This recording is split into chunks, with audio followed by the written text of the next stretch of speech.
Morning, I all. It is Saturday. It is the 2nd of November. And our reading is from, bear with me, here we are. Our reading is from Matthew 6:31 to 32. Do not worry then, saying, what will we eat, or what will we drink, or what will we wear for clothing? For all these things the Gentiles seek eagerly. For your heavenly Father knows that you need all of these things. Now, here's the issue. This isn't saying we forget about these things. It's talking about perspective.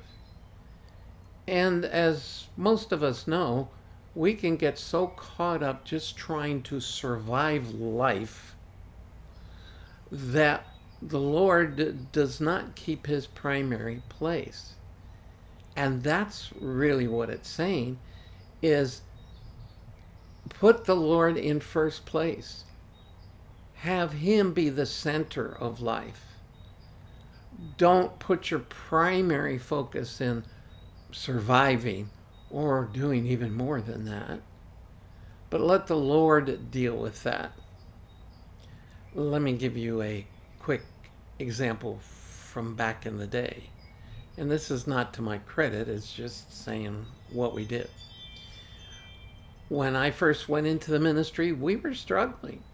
Didn't know how we were going to make a living. I had taken one huge drop from being a sort of midline hospital administrator to being a out of work looking for a ministry opportunity individual. And we were not able to put away for the future. And my response to that was, here's the reality of it. If we had money and we weren't doing that, that would be called irresponsible. But if we're where we are because the Lord has placed us there, then we have to trust him to take care of us when the time comes. And that's what I'm talking about. Perspective. Doing what God's called you to do and leave the rest in his hands. It's the world that struggles for security in material things. Even those things which, from a human perspective, really are legitimate needs. We have to trust the Lord when he calls us out to do these things. Right now in our Hebrew study, we're talking about Abraham. And that's what Abraham did.